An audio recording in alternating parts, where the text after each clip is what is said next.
employ 12,000 cooks.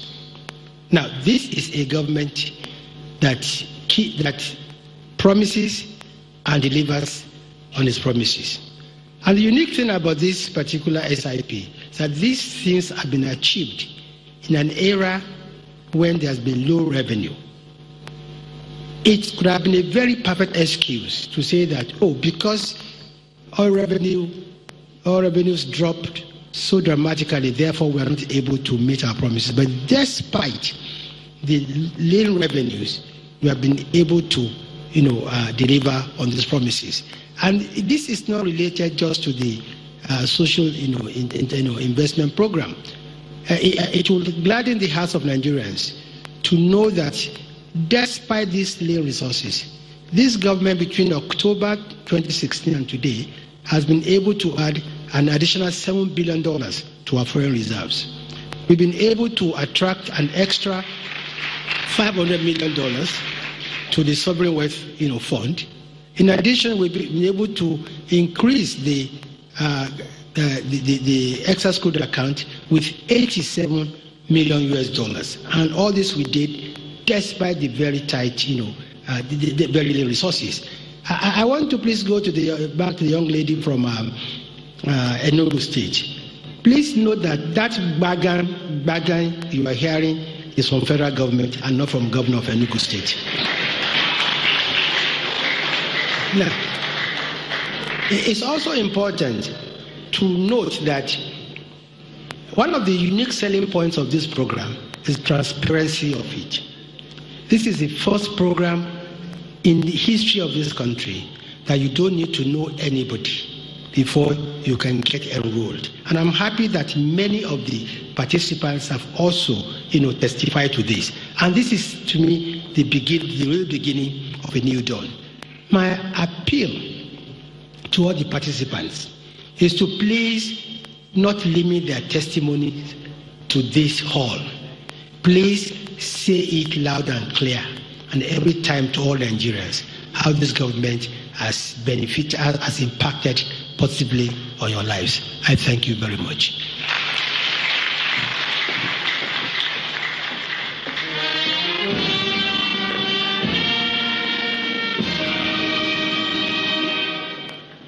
Thank you very much, Honorable Minister of Information.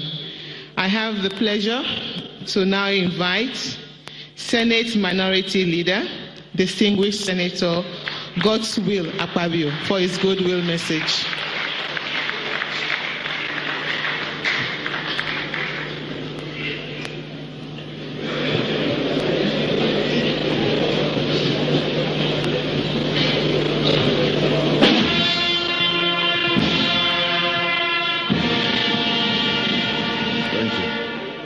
Your Excellency, the President and Commander-in-Chief of the Armed Forces of the Federal Republic of Nigeria, our own Muhammadu Buhari, GCFR, the Acting President and a Senior Advocate of Nigeria, a professor, a very erudite Nigerian, Professor Yemi Osibanjo, GCON, SAN, etc., etc. The National Chairman, and formerly my colleague, he was once a governor, His Excellency Oyegun, National Chairman of APC, Honorable Ministers, the Diplomatic Corps, the drivers of the National Social Investment Program, the beneficiaries, ladies and gentlemen. Your Excellency, the Acting President, it is not usual for the minorities to be invited to a program of government. I mean, this is my experience since 2015. I was used to being in government programs from 1999. So just like you people are learning to be in government, we are learning to be in opposition. And so when I receive an alert, this time not money, but through text message from the Senior Special Advisor to the President that I was invited to be here today. I was actually in my state, the land of promise, the land of uncommon transformation in Akwa Ibom State. And immediately I managed to get here. And I said I must come and witness this program. And I thank God that I'm here. So, sir, I'm sure my colleagues in the Senate, particularly distinguished Senator Bukola Saraki, the Senate President, would also have loved to be here. Probably the invitation came late, and many of them must have gone for engagements in various states. It's not out of refusal or neglect, but certainly they were not in Abuja. So I just want to say that in the Senate, in the red chambers, anything that can alleviate the sufferings of Nigerians and then add smiles from the theme to their faces, we are always ever ready to support. And we will continue to do so, either through the budgeting process or through various approvals. Unlike my brother, the Minister of Information, my brother Lai Mohammed, I asked him only a question when he came. I said, give us one or two propaganda or one or two lies before we tell you to take a bow.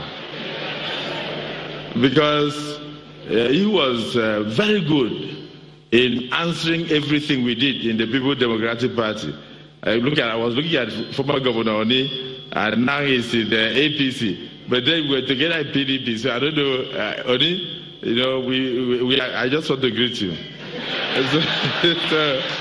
So, to be honest, even when Dr. Lai Mohammed will be in New York, something will happen in a local government in Akwa Ibom, and the next thing, he will answer.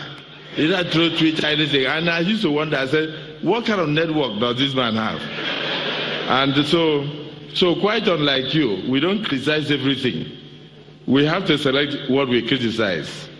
So that is why I'm standing here to endorse these programs.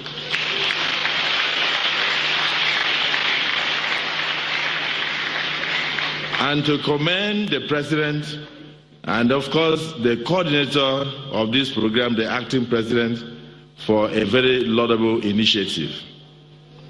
I must say that, yes, the journey of 1,000 miles begins with a step. We have not been able to capture as many Nigerians who need help as we would have loved to. But from the testimonials and the testimonies given so far, I believe that, yes, we have started. It is good to take a step, and we will expand from there. It is on that note that I want to commend the federal government for these initiatives, and also say to the beneficiaries that to whom much is given, much is expected. Make the best use of it and turn your lives around. The program must also be expanded so that even some of us who are very soon, former governors who are not in the Senate, who are unemployed, can also receive alerts. Because every Nigerian needs to be taken care of. We want to have a sense of belonging.